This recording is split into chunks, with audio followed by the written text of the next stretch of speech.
Bapak Ibu Saudara yang dikasihi Tuhan, saya tidak kuasa untuk melangkah dahulu melampaui ya keadaan-keadaan yang kita bahas tadi malam ya, bahwa saya kira ada apa um, saya kira ini jauh lebih penting dari segala sesuatu ya, jauh lebih penting dari segala sesuatu untuk benar-benar membahas ini, karena saudara kalau renung-renungkan ya, eh, kebenaran yang tadi malam itu, saudara bisa lihat begitu idealnya ya seorang muda yang kaya dan baik hati ini, gitu ya, rendah hati juga, gitu ya, tulus, gitu, kelihatan sekali original, tulus, gitu. Dia datang pada Tuhan, gitu. Tetapi dalam keadaan seperti itu ada yang menarik, gitu, ada yang menarik. Hatinya tidak bisa menangkap, gitu, tidak bisa menangkap, tidak bisa nyambung, boleh dibilang begitu. Dia tidak bisa nyambung dengan Yerusalem baru itu. Dia tidak bisa nyambung dengan tempatnya Allah itu. Nggak bisa nyambung gitu. Tidak cukup magnet surga untuk menarik dia dari belenggu kenikmatan keadaannya itu. Potensinya, resources kekayaannya sangat kaya, tak sanggup. Bahkan kerendahan hatinya dan merasa sangat baik, tak mampu magnet surga itu menarik dia gitu, saudara. Itu sesuatu yang mengundang banyak tanya. Gitu. Itu mengundang banyak tanya. Benar-benar mengundang banyak tanya. Ya, kepada Rasul Paulus itu saudara ya, Yahudi yang namanya Paulus saudara ya, Ibrani asli ya, itu bisa tersingkap gitu. Itu bisa tersingkap. Jadi pasti ada rahasia yang sangat besar di dalam itu ya. Ada magnet yang pasti sangat besar. Nah, saya kira kita perlu ya menggali itu ya. Itulah harta, itulah kerajaan Allah. Nah, teman-teman, bagi saya dan saudara yang pengurapannya lengkap, pengurapannya lengkap, ya, jalan pendamaian selesai dibuka oleh Yesus, ya kan? Engkau dimeterai menjadi hak milik karena kau ditebus, kau jadi anak, status selesai. Tidak selesai, tidak berhenti di situ, tidak berhenti di situ. Tetapi saudara dikasih pengantara yang lain, yaitu Parakletos, seorang penghibur penolong, advocate, ya, comforter. Saudara-saudara nyaman di dalam perjalanan, yaitu Roh Kudus, dicurahkan, dan berdiam di dalam saya dan saudara. Ini yang dikatakan di Efesus 1 ayat 14 kan, dan Roh Kudus itu adalah jaminan bagian sampai kamu memperoleh seluruhnya, yaitu apa saudara? Menjadi milik Allah, penebusan hidupmu untuk menjadi milik Allah bagi kemuliaannya. Jadi lengkap, sehingga saya dan saudara harus benar-benar memahami rahasia itu di dalam itu, ya. Nah, itu dibukakan nih saudara ya, dengan harus mengetahui setelah Yesus ya, Yesus bercakap-cakap dengan orang muda yang kaya ini dengan satu catatan, satu lagi yang kurang kata Yesus, ya. Di dalam Injil Lukas ya dikatakan kalau engkau hendak sempurna, jadi ada sesuatu yang sempurna. Matius 5 ayat 48 dikatakan hendaklah kamu sempurna. Nah, teman-teman, saya bangun tadi pagi, tiba-tiba muncul sesuatu, ya. Saya tanya sih sebenarnya, hari ini apa nih, ya, yang harus disampaikan?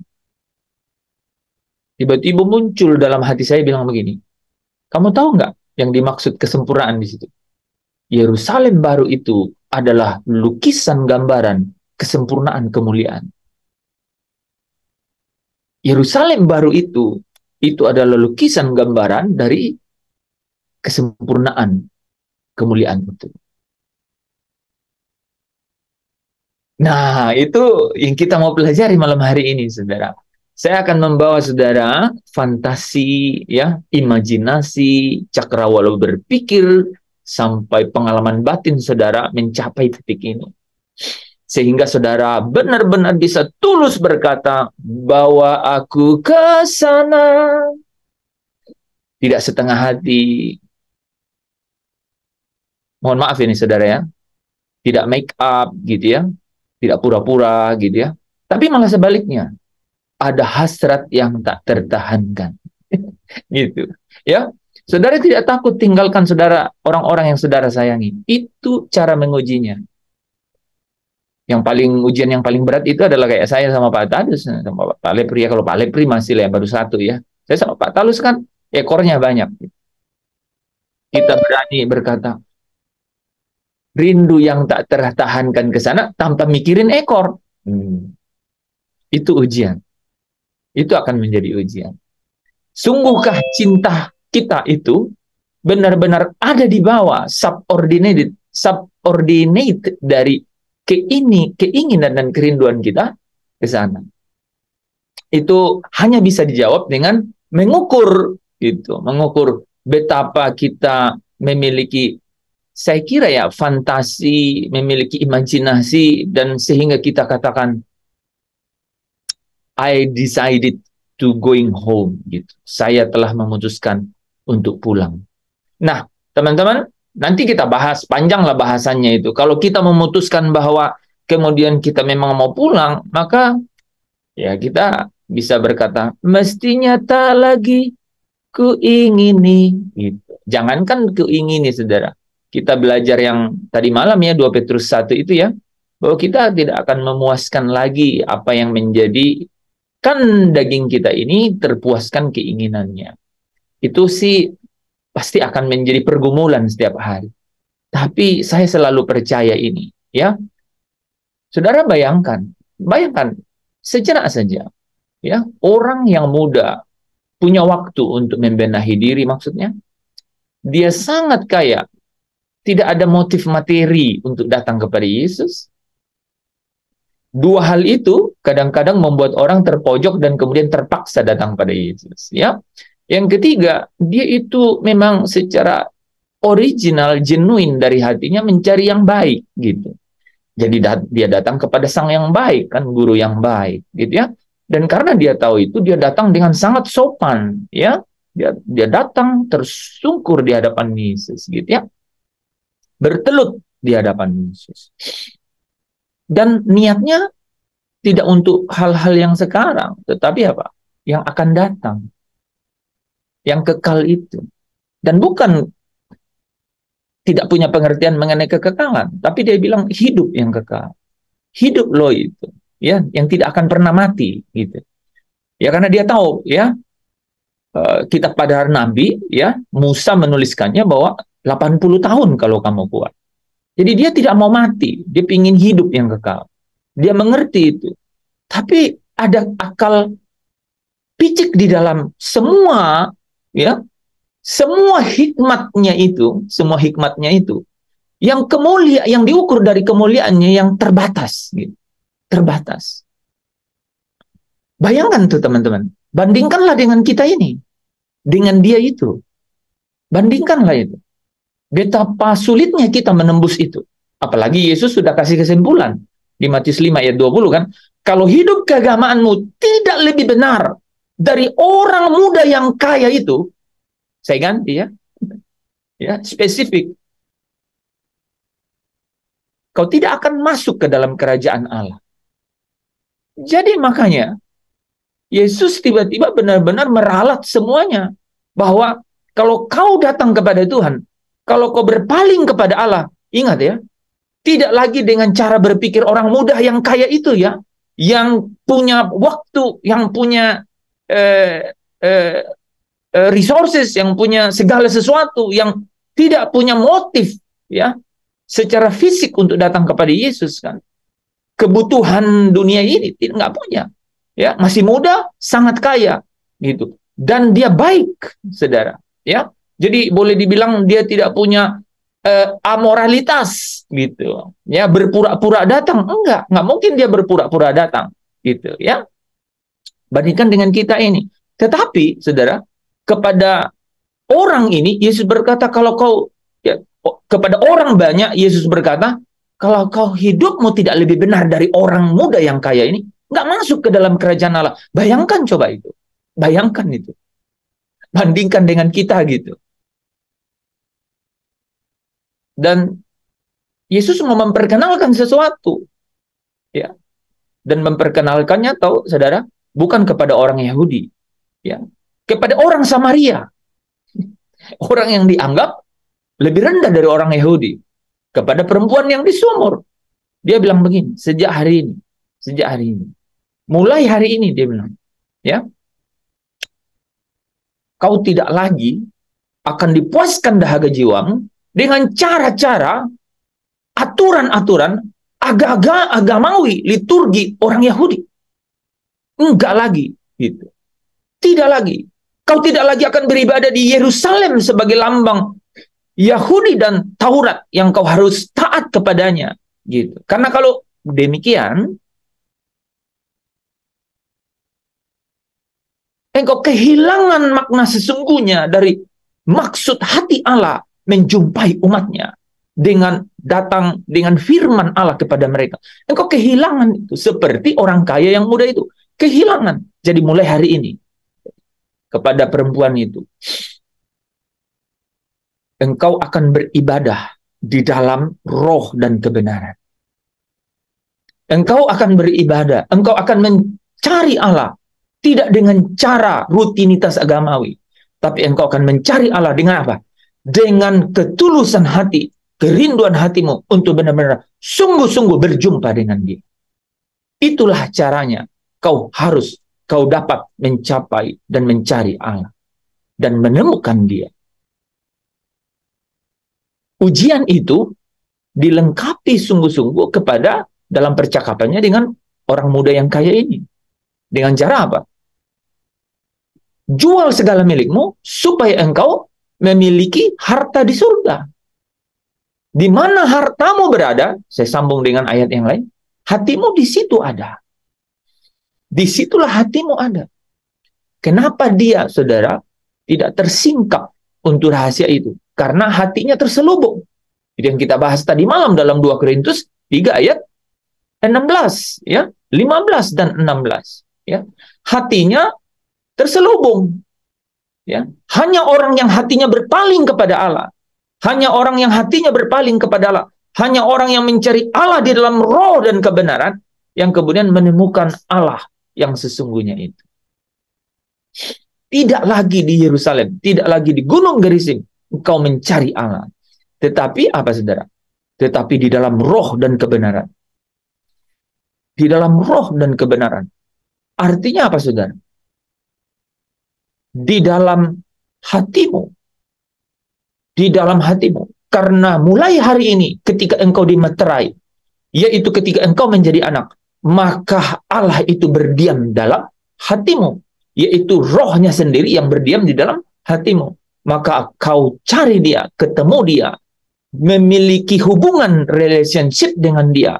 Itu adalah ukuran, dan ukuran itu yaitu kualifikasi, yaitu kualitas, kesempurnaan itulah yang akan menjadi jaminan, saudara. Ingat kata jaminan, menjadi jaminan untuk sampai engkau mencapai kepenuhan, menjadi kepenuhan akan statusmu itu, yaitu apa? Hak menjadi anak, yaitu apa? Menerima janji itu, masuk ke dalam Yerusalem yang baru. Makanya, saudara, saya jadi benar-benar terbuka ketika tadi pagi Allah berbicara kepada saya bahwa Yerusalem baru itulah kesempurnaan dari kemuliaan ini.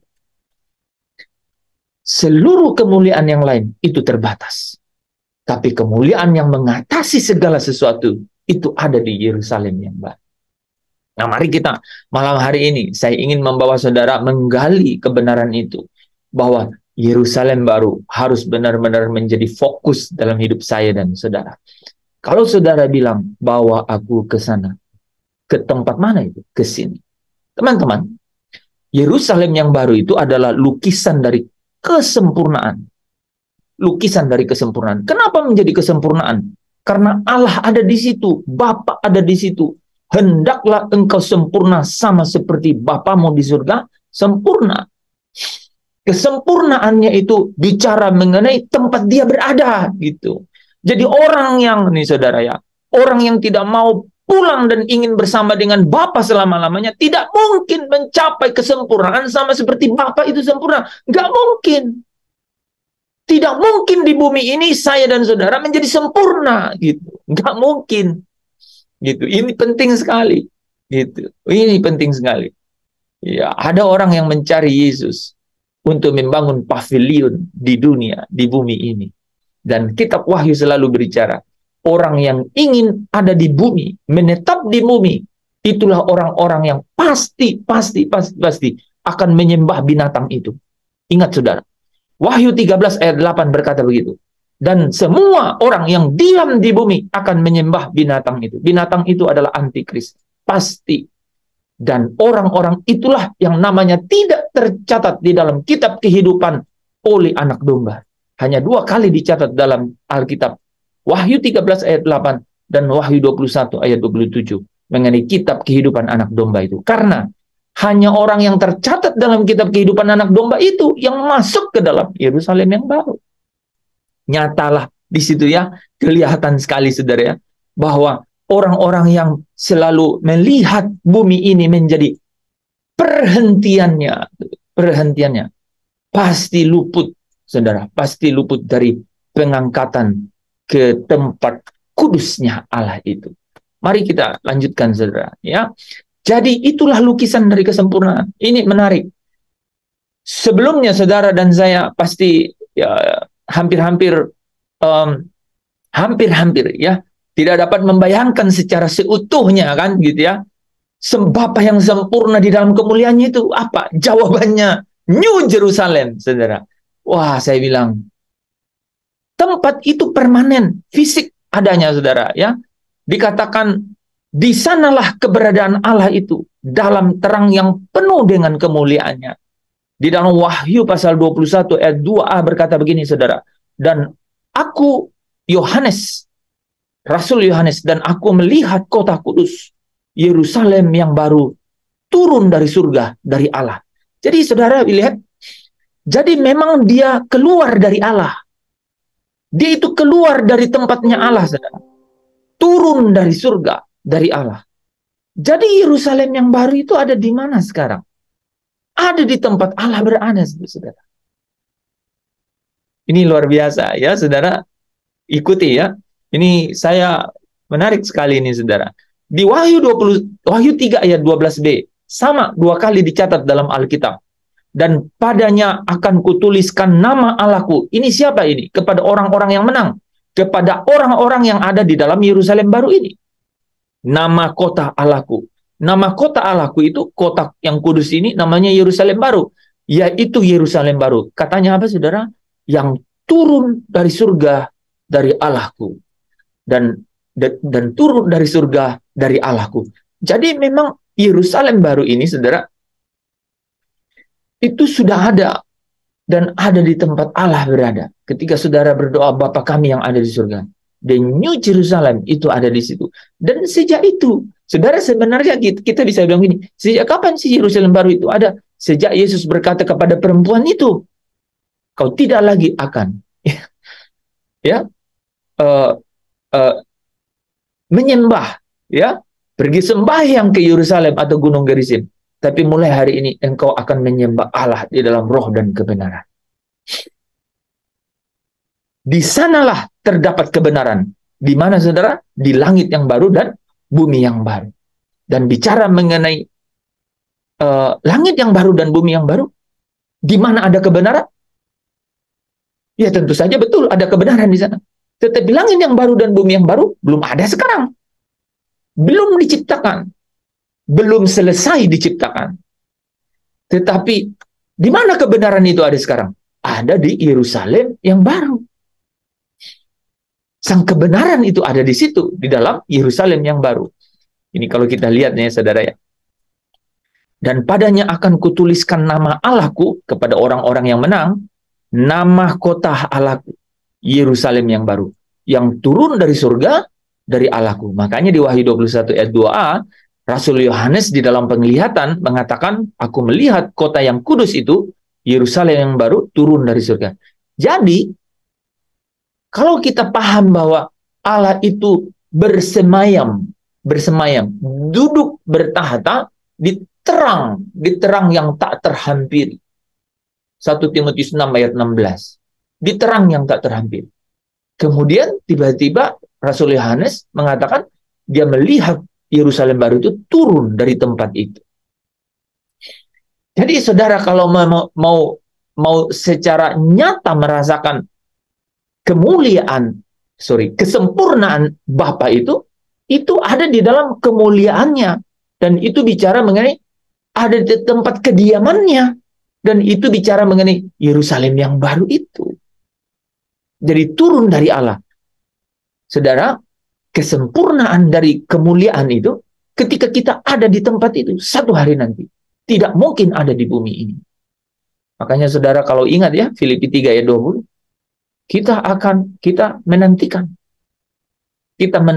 Filipi 23 ayat 20-21. Kita menantikan ya Tuhan Yesus juru selamat kita itu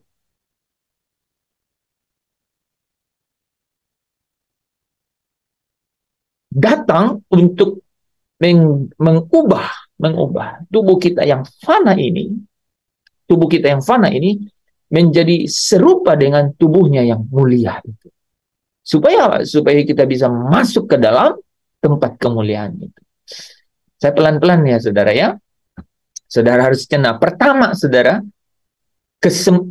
lukisan kesempurnaan dari kemuliaan ya, itu yaitu ada di Yerusalem baru. Karena apa saudara?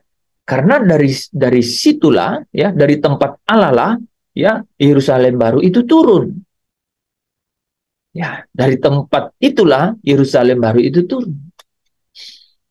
Yang kedua, saudara, ya, dikatakan apa? Di Wahyu 21 ayat 11. Kota itu penuh dengan kemuliaan Allah. Penuh. Nggak ada yang kosong. Tidak ada yang tidak terjangkau. Saudara, ya. Penuh dengan kemuliaan Allah. Dan cahayanya sama seperti, jadi dilukiskan, saudara, ya, cahayanya sama seperti satu gambaran yang Rasul Yohanes hanya mencoba untuk dalam keterbatasannya menggambarkan ya seperti permata yang paling indah bagaikan permata yaspis, jernih seperti kristal. Wahyu 21 ayat 23. Dan kota itu tidak memerlukan matahari dan bulan untuk menyinarinya, sebab kemuliaan Allah meneranginya dan anak domba itu adalah lampunya. Saudara, dari 4 ayat ini, saudara bisa mendapat sesuatu yang luar biasa nih saudara. Ya, ketika Yesus katakan gini, hendaklah engkau sempurna sama seperti Bapamu yang di surga sempurna. Dia bilang apa saudara? Bapamu yang di surga sempurna. Aduh, saudara tahu ya? Bapamu yang disempurna, yang ada dalam terang, yang memancarkan kemuliaan. Gitu, saudara. Ya. Jadi untuk mendapatkan lukisan mengenai kesempurnaan itu, saudara secara nyata dapat melihat di tempat terangnya yang memancarkan kemuliaan itu, yaitu Yerusalem baru itu. Apa yang kita buat dengan Yerusalem baru itu? Apa yang kita harus buat dengan Yerusalem baru itu? Kita harus benar-benar memiliki hasrat, kerinduan yang tak tertahankan untuk ke Yerusalem baru itu. Itu efeknya domino. Itu efeknya viral dalam kehidupan kita. Kita jadi mampu berkata, tak ku ingin ini lagi indahnya dunia ini, karena ku yakin yang kau sediakan sempurna saudara harus punya kalkulasi, punya fantasi, punya imajinasi bahwa kesempurnaan akan Allah itu sungguh-sungguh ada di dalam kemuliaannya yang ada di Yerusalem yang baru. Itu yang harus memenuhi, ya. Cakrawala berpikir, kisi-kisi batin itu yang harus memenuhinya, sehingga muncul yang namanya gairah yang tak tertahankan itu, bahwa aku ke sana, gitu ya. Ajar aku setia, mengerti semua maksud dan jalanmu. Itu udah menjadi perjalanan. Tapi perjalanan hanya punya arti kalau apa, saudara? Kalau kita tahu ujung dari perjalanan itu. Setiap perjalanan yang punya nilai yang penuh, itu adalah satu perjalanan yang tahu persis tujuannya, itu saudara. Ya, akan berakhir di satu kota itu. Nah, kita lanjut ya, saudara. Selain itu, Bapak Ibu, kemuliaan yang dimaksud di sini itu, ya, kemuliaan yang dimaksud di sini yang merupakan kesempurnaan dari Bapa itu. Jadi hendaklah kamu sempurna sama seperti Bapamu di surga sempurna. Satu lagi yang kurang, hai orang muda yang kaya, engkau harus sempurna. Wah, saudara bayangkan nggak? Jadi kenapa orang muda yang kaya itu pergi meninggalkan Yesus? Alkitab mencatat karena sangat banyak hartanya. Gitu. Sekarang saudara bisa nggak melihat makna sesungguhnya kenapa dia meninggalkan Yesus? Ya?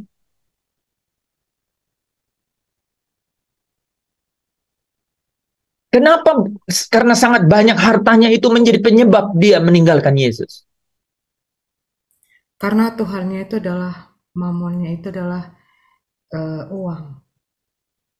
Karena Tuhannya, mamonnya, atau yang membelenggu dirinya itu, atau yang mengobsesi dirinya itu, atau yang mengobsesi dirinya itu adalah uang. Nah, sekarang nih saudara, kenapa yang mengobsesi dirinya, kenapa yang membelenggu dirinya, kenapa yang menjadi kenikmatannya itu, kenapa yang menjadi segala-galanya dalam hidupnya itu adalah uang, itu adalah hartanya. Kenapa itu, saudara? Kenapa? Kenapa? Gitu. Kenapa itu, saudara?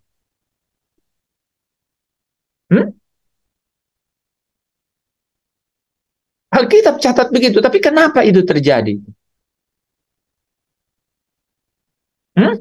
Karena itu fokus hidupnya, Pak. Iya, itulah fokus hidupnya, itulah obsesi hidupnya. Tapi kenapa itu sampai itu menjadi fokus atau obsesi hidupnya? Jawabannya sederhana, logika positif, saudara. Kenapa itu yang menjadi? Karena dia tidak merindukan kesempurnaan. Saya kasih clue ya, sedikit ya, saudara. Karena memang dia tidak punya obsesi lain. Kan itu jadi satu-satunya obsesi dia, kan? Dia nggak punya obsesi yang lain. Dia nggak punya, kan? Yang membuat dia begitu karena dia nggak punya obsesi lain. Itulah satu-satunya yang ada pada dia, kan? Obsesi itu yang ada pada dia. Kan nggak punya yang lain. Saudara pikir kalau ada yang lain dia nggak pilih itu? Oh, dia jelas-jelas datang pada Yesus untuk cari hidup yang kekal. Ya kan? Kan dia nggak dapat itu. Dia nggak dapat, kan?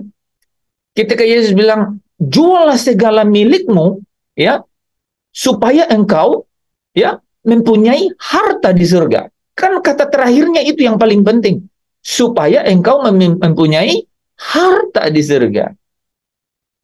Ya, Yesus mau bilang karena di mana hartamu berada, pasti di situ hatimu berada. Tapi apa yang membuat dia itu? Apa yang membuat dia itu tidak punya pilihan, pilihan lain, tidak punya obsesi lain dalam hidupnya, tidak punya target, tidak punya tujuan lain gitu, tidak punya alternatif lain dalam hidupnya, sehingga dikatakan dia pergi. meninggalkan Yesus karena banyak hartanya.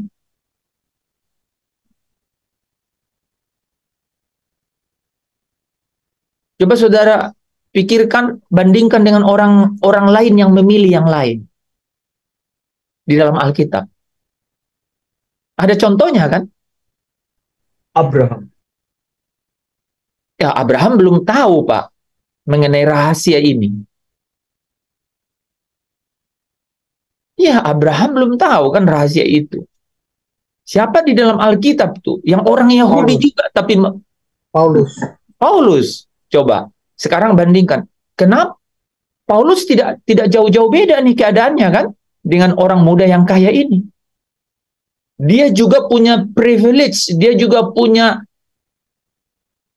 dasar yang apa? Yang dapat dibanggakan gitu. Yang harusnya dia berpikir untuk apa? Untuk terobsesi dengan semua itu. Iya kan? Tapi Paulus tiba-tiba bilang apa, saudara? Dia anggap itu kerugian kan? Karena dia mengenal. Jadi dia anggap itu kerugian karena dia mengenal satu apa? Satu obsesi lain. Satu obsesi lain. Engkau gairah hidupku, satu-satunya ya Bapa. Kira-kira Paulus mau bilang begitu kan? Apa? Dalam segala hal, segala perkara. Kenapa orang muda yang kaya ini nggak dapat tuh, saudara? Kenapa enggak? Ini nih. Kenapa tuh? Sementara Paulus dapat. Itu kenapa, saudara?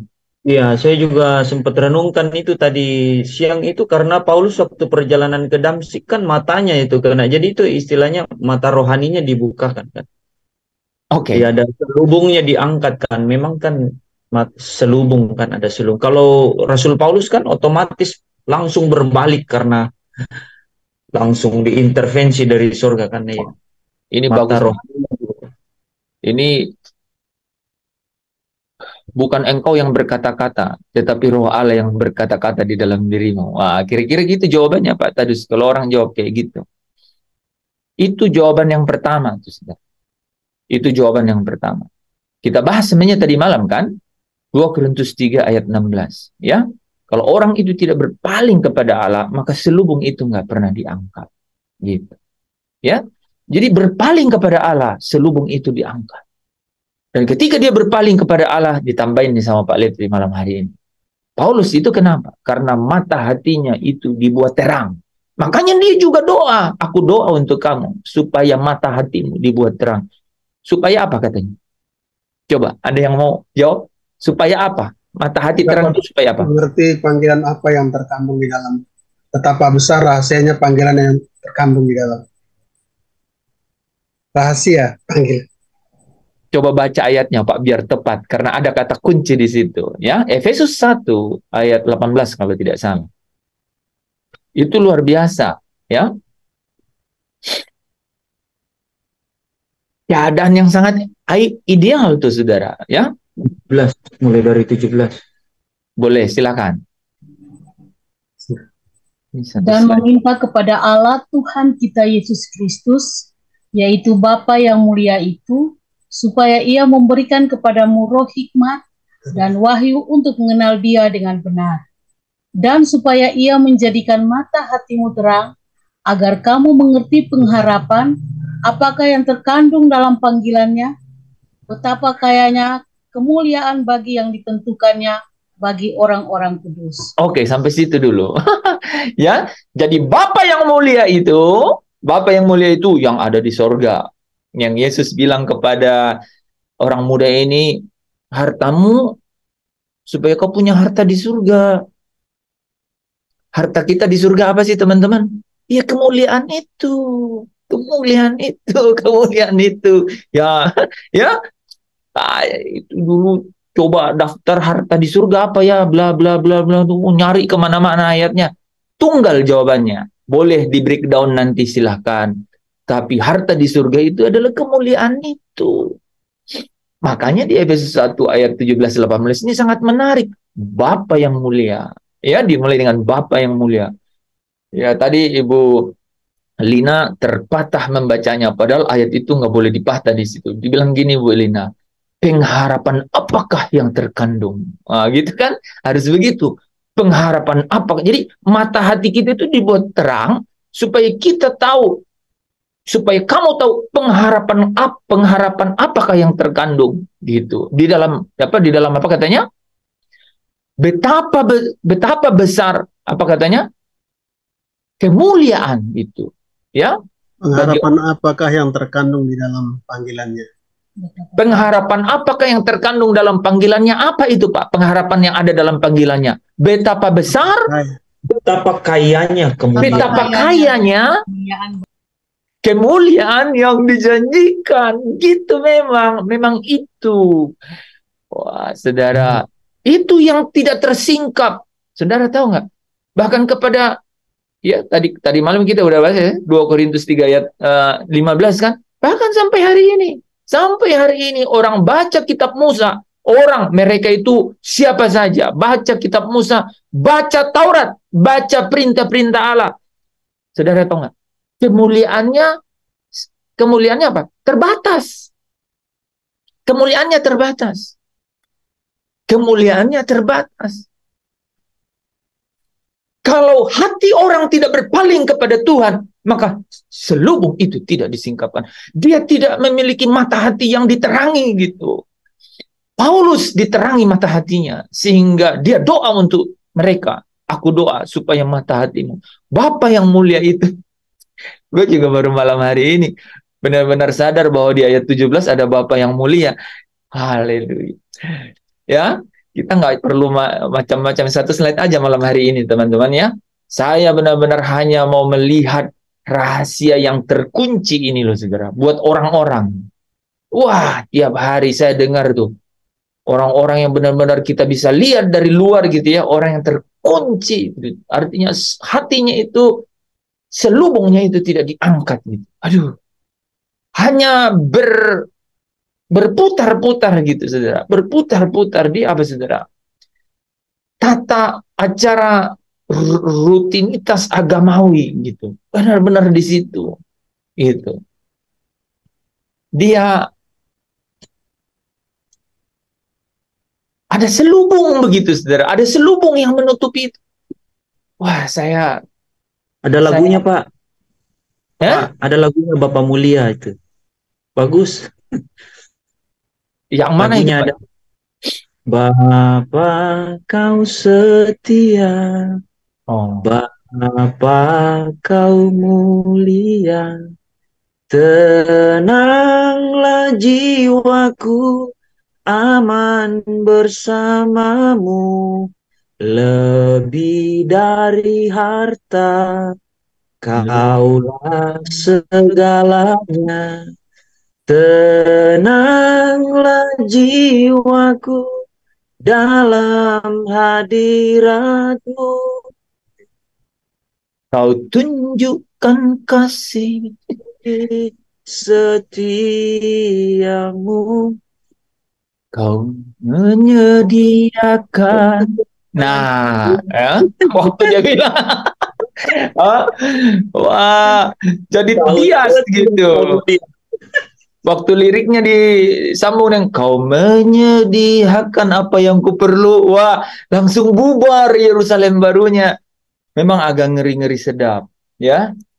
Memang apalagi itu kayak gitu, saudara. Apalagi, aduh. Nah, kita balik ke poinnya, saudara. Paulus itu diterangi mata hatinya dengan cara apa? Selubung itu diangkat pasti. Nah, tapi saudara tahu nggak? Paulus mengambil keputusan, ya. Paulus apakah orang yang kemudian selubungnya itu disingkap, kemudian dia sudah berpaling kepada Allah, kemudian selubungnya itu disingkapkan, kemudian dia mampu mengambil keputusan, gitu ya, bahwa dialah kebahagiaan Tuhan. Tuhan dan kerajaannya itulah yang menjadi tujuan dalam hidupnya. Yerusalem baru itulah yang menjadi orientasi obsesi dalam hidupnya. Apakah otomatis langsung begitu orang bisa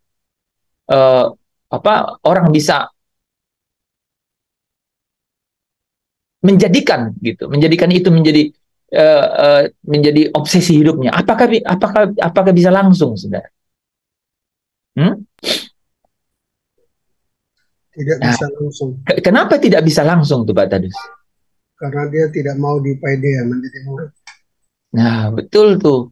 Jadi ketika sebenarnya dia dalam posisi itu, dia itu baru diangkat jadi anak. Ya, itu dia baru diangkat jadi anak.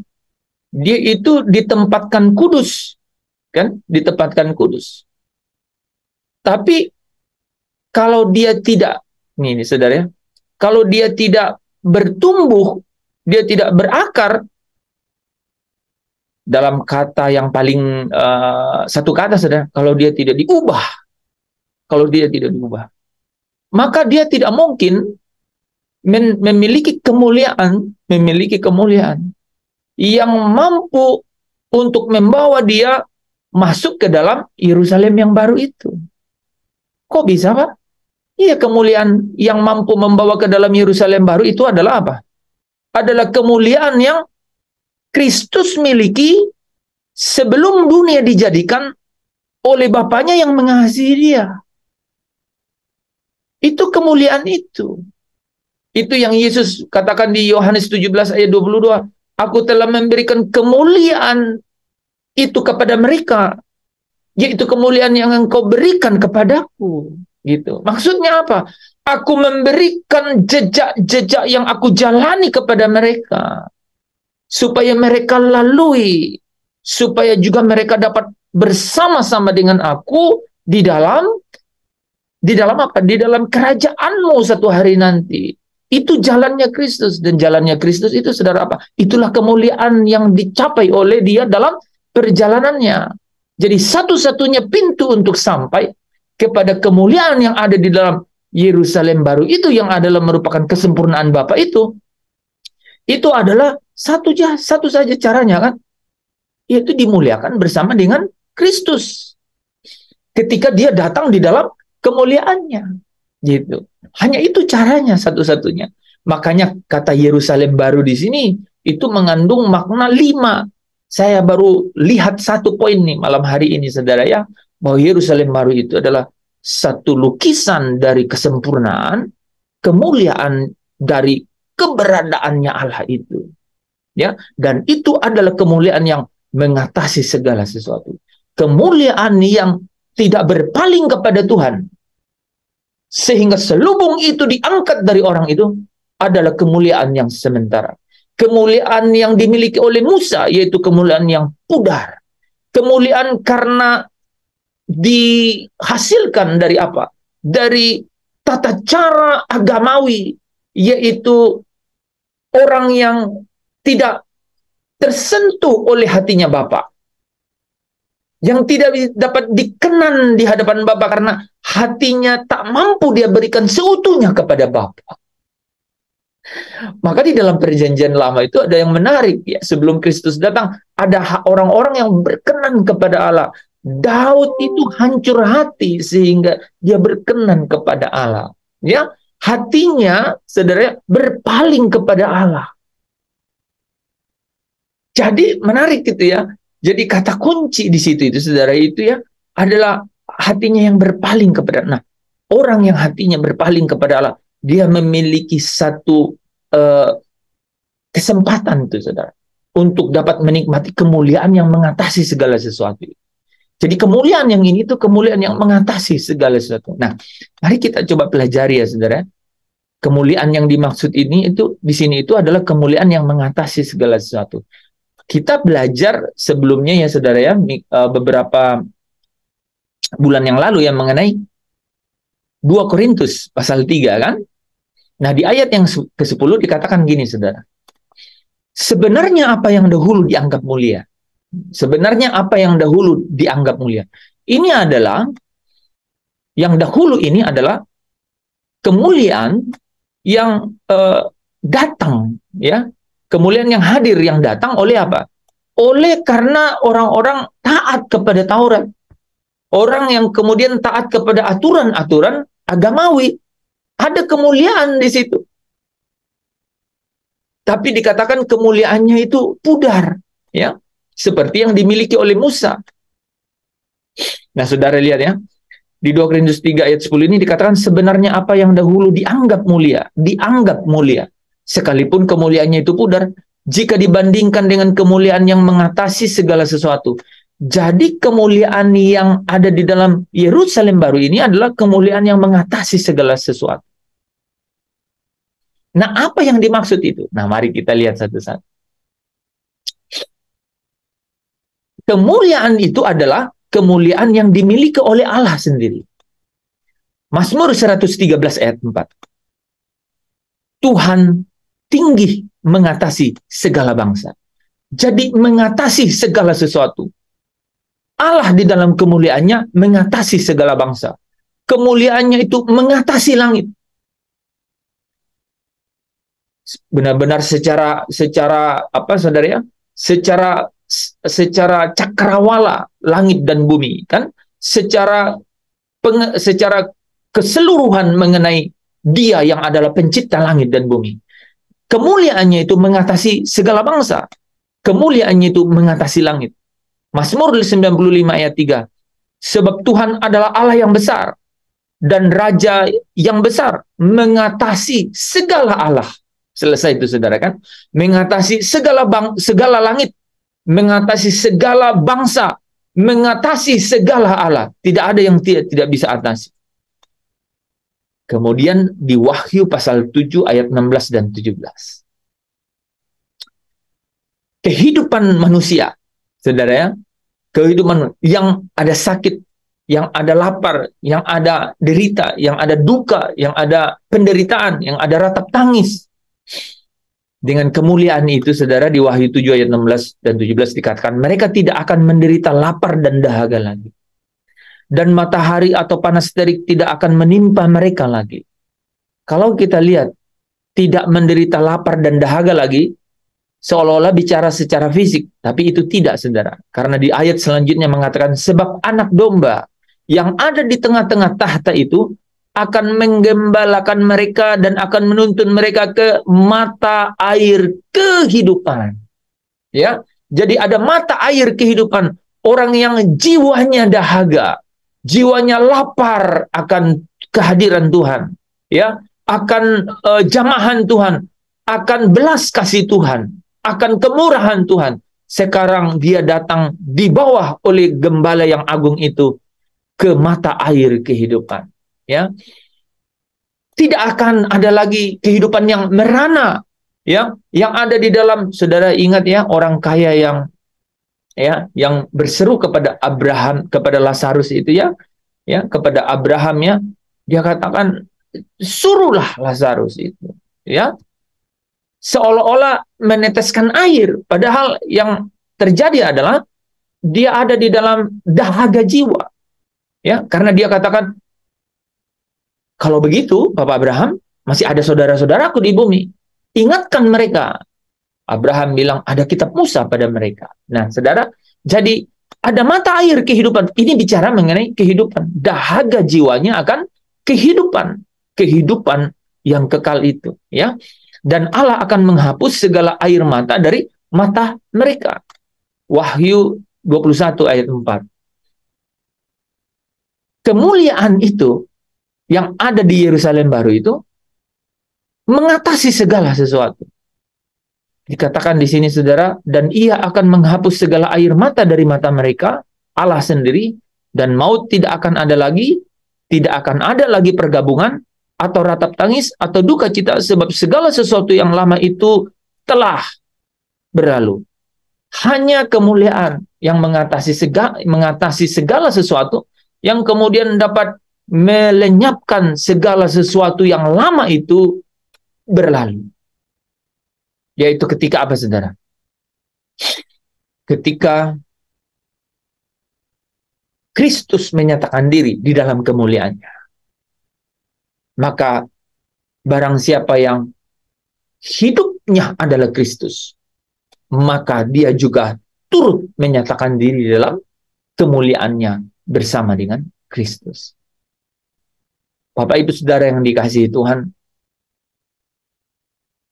itulah lukisan bahwa kemuliaan di Yerusalem baru itu adalah kemuliaan yang mengatasi segala sesuatu. Saudara tahu nggak? Paulus akhirnya, Paulus setelah mata hatinya dibukakan dengan terang itu, maka saudara perhatikan kan, apa yang Paulus katakan mengenai kemuliaan ini setelah mata hatinya. Saudara ingatkan ayat tadi ya, Efesus 1 ayat 18 ya. Betapa kayanya kemuliaan bagi orang ya, yang disediakan bagi orang-orang kudusnya. Betapa kayanya kemuliaan yang disediakan bagi orang-orang kudusnya. Apa yang Paulus dapatkan dari mata hatinya dibuka mengenai pengharapan akan panggilan itu, bahwa betapa kayanya kemuliaan itu. Apa yang Paulus katakan mengenai itu? Mengenai kemuliaan yang di Yerusalem baru ini. Dia berkata dalam 2 ayat. Baca Roma pasal 8 ayat 18.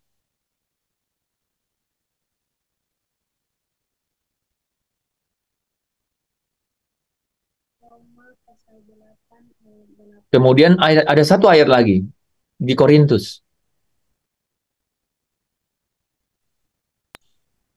Roma pasal 8 ayat 18. Sebab aku yakin bahwa penderitaan zaman sekarang ini tidak dapat dibandingkan dengan kemuliaan yang akan dinyatakan kepada kita. Terus Bapak baca di 2 Korintus 4 ayat 17. Oh, sama-sama menarik ya. Oke, bagus nih ya. Jadi Roma 8 ayat 18, 2 Korintus 4 ayat 17. 2 Korintus 4 ayat 17. Sebab penderitaan ringan yang sekarang ini mengerjakan bagi kami kemuliaan kekal yang melebihi segala-galanya, jauh lebih besar daripada penderitaan kami. Nah, saudara, malam hari ini ketika kau baca 2 ayat ini, kekuatan magnet Yerusalem baru itu ya, itu menjadi luar biasa. Saudara lihat nggak? 2 Korintus 4 ayat 17 ini. Ya, saya mending tampilin ya. Ini menarik loh saudara ya.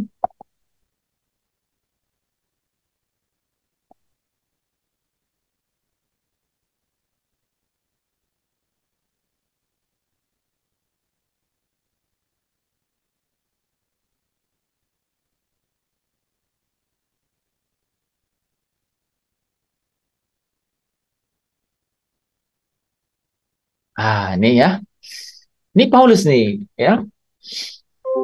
Jadi Bapak Ibu, setelah mata hatinya itu dibuat terang. Ini kita bahas ini ya di 9 menit terakhir ya. Aduh, nanti ya kita nggak usah buru-buru ya. Kita bahas ini soalnya ini bagus sekali. Efesus 1. Saudara kalau nggak punya fantasi ini, nggak punya wawasan ini, nggak punya pengetahuan kebenaran ini, itu mustahil, saudara. Ya, itu mustahil untuk dapat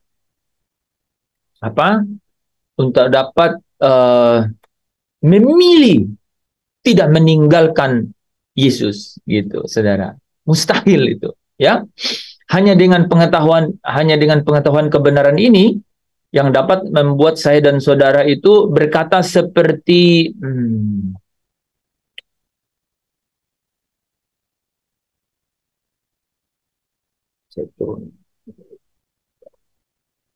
berkata seperti Paulus bilang gini nih ya, sebab aku yakin.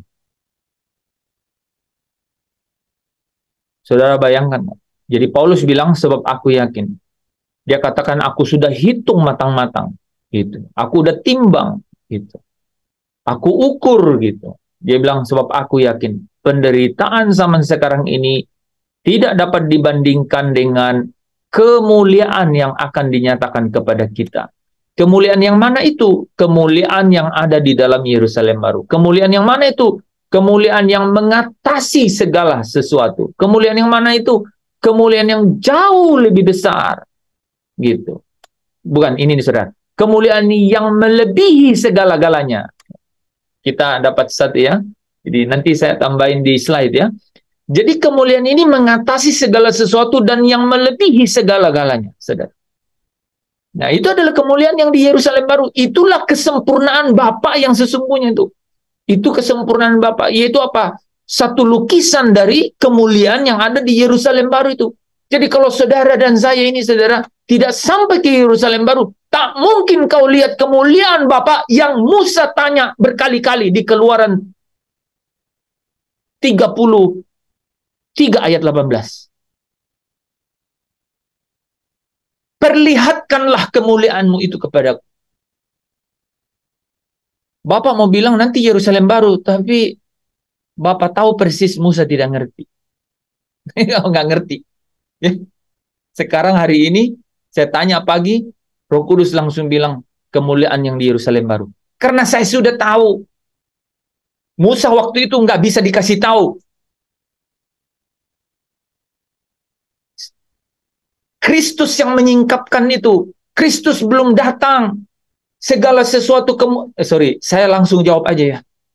Kemuliaan yang disediakan Allah sejak dunia dijadikan itu untuk Kristus, itu belum dinyatakan. Hanya ketika Kristus Mesias, Sang Mesias itu masuk ke dalam penderitaannya, dia mendapatkan kemuliaan yang sudah disediakan sebelum dunia dijadikan. Jadi Allah Bapa tidak bisa ngomong, Yahweh Elohim tidak bisa ngomong sama Musa. Yang kumaksudkan kemuliaan di Yerusalem baru, enggak bisa.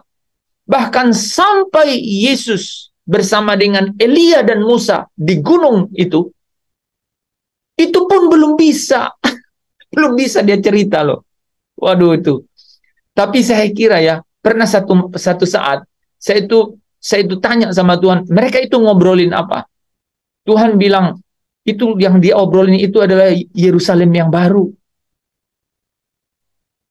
Saya tiba-tiba begitu saudara, itu yang dikatakan, karena Musa itu tanya, tunjukkan kemuliaanmu itu kepadaku.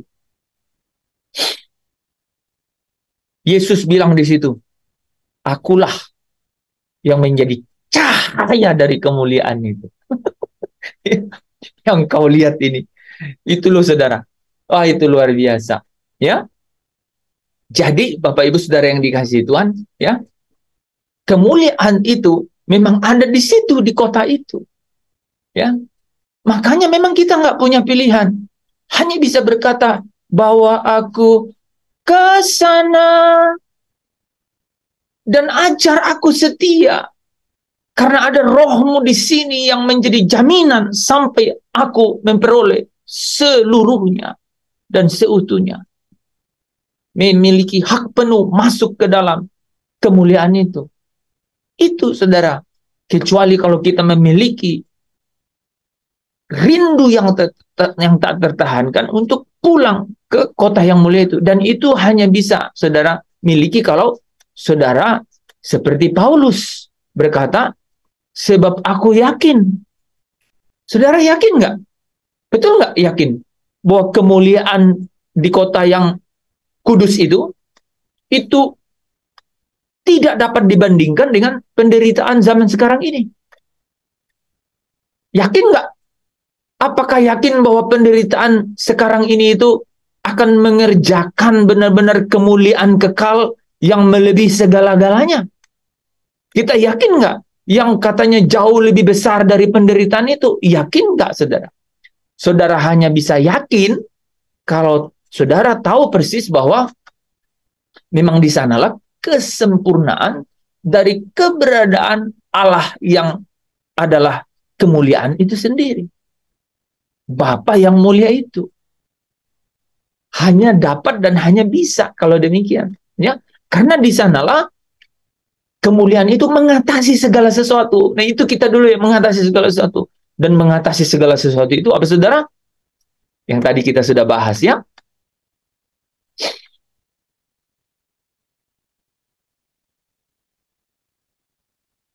Ini ya.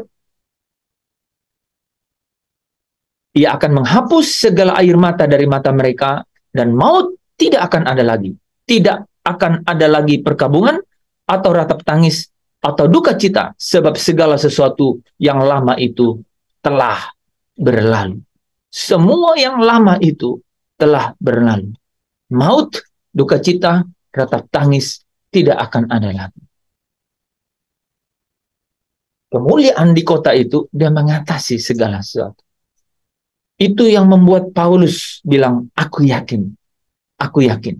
Saudara hanya dapat ya memiliki kerinduan yang tak tertahankan. Seperti Paulus, kalau saudara yakin. Dan keyakinan itu pasti terbangun dari apa? Pengetahuan akan kebenaran mengenai bahwa kesempurnaan itu hanya ada di dalam kemuliaan yang ada di kota itu. Nah, Bapak Ibu, jalan untuk ke situ. Jalan untuk ke situ. Di ayat 17 itu sebenarnya kan. Dan jika kita adalah anak, maka kita juga adalah ahli waris. Jika mata hati kita udah diberi terang dan mengerti betapa kayanya, dan mengerti pengharapan apakah yang ada di dalam panggilan, betapa kayanya kemuliaan yang akan diberikan kepada orang-orang kudus. Ini saudara. Jadi kalau dikatakan jika kita adalah anak, itu artinya apa? Mata hatimu udah dibuat terang. Selubung itu sudah diangkat karena kau sudah berpaling kepada Tuhan. Tetapi apakah itu selesai? Tidak selesai, saudara. Memang dengan demikian kamu adalah ahli waris.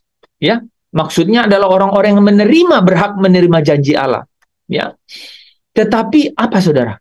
Hanya kalau saudara yakin bahwa kemuliaan itu benar-benar melebihi segala-galanya, sehingga jauh lebih besar dari penderitaan yang ada sekarang. Maka apa, saudara? Kamu memilih untuk apa, saudara? Untuk menderita bersama-sama dengan Dia. Ini kunci untuk masuk ke pintu yang sempit dan jalan yang sesak menuju kehidupan itu. Saya ulang, saudara. Inilah kunci untuk melewati, untuk dapat lolos dari pintu yang sempit dan jalan yang sesak menuju kehidupan itu. Karena banyak yang berusaha tetapi tidak dapat. Banyak yang berusaha tetapi tidak dapat. Kenapa dia tidak dapat? Karena dia tidak melewati jalan yang penuh sesak dan pintu yang sempit itu. Dia tidak ngerti. Tetapi Paulus yakin sehingga dia jalani. Apa yang dia jalani? Penderitaan itu. Karena hanya dengan menderita bersama-sama dengan Kristus yang adalah penyingkap dari kemuliaan itu, maka apa, saudara-saudara? Engkau akan menerima bersama-sama dengan Dia, yaitu janji-janji itu. Apa itu, saudara? Kita juga dipermuliakan bersama-sama dengan Dia. Hanya itu caranya. Itu saya shortcut di situ dulu, saudara ya. Jadi ada kunci, tapi saya belum selesai. Saya akan memberikan hari Kamis, saudara ya. Bagaimana kota itu? Kota itu tidak selesai hanya sebagai lukisan, gambaran dari kesempurnaan kemuliaan Bapa yang sempurna itu. Sehingga di sanalah kunci satu-satunya. Paulus ya berkata, aku yakin ya, penderitaan sekarang ini itu apa dia bilang, saudara? Penderitaan sekarang ini itu apa, saudara? Ringan. Penderitaan ringan. Penderitaan ringan sekarang ini apa, saudara? Sebanding. Tidak dapat dibandingkan. Sebanding dengan Penderitaan ringan sekarang ini apa, saudara? mengerjakan. Itu loh, saudara ya. Mengerjakan bagi kami apa? Kemuliaan kekal. Jadi saudara kalau tidak menderita, nggak mengerjakan untuk kemuliaan kekal. Itu jelas-jelas di situ. Mesias masuk ke dalam penderitaannya untuk menerima kemuliaan itu. Maka kita, saudara, harus menderita. Karena penderitaan itu apa, saudara? Mengerjakan bagi saudara kemuliaan kekal yang melebihi segala-galanya. Jauh lebih besar daripada penderitaan itu sendiri. Amin. Amin. Bapa, kami mengucap syukur Tidak ada batas dan ukurannya Tuhan, kecuali kemuliaan itu sendiri. Kami mengucap syukur, kami bangga, kami limpah dengan syukur untuk segala kebenaran-Mu yang boleh memberikan kami pengetahuan, yang boleh memberikan kami gairah dalam batin. Betapa besarnya pengharapan di dalam panggilan itu, yaitu kayanya kemuliaan yang disediakan. Oh, haleluya. Betapa besarnya pengharapan yang ada dalam panggilan itu. Ketika kami berpaling kepada Engkau, maka kami dapat melihat kayanya kemuliaan yang disediakan ini.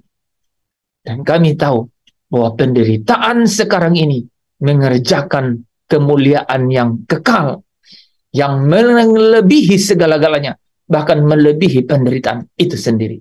Jalan pulang via dolorosa, jalan sesak, pintu sempit, itulah jalan pulang. Dan Engkau telah melewatinya, Engkau berhasil melewatinya.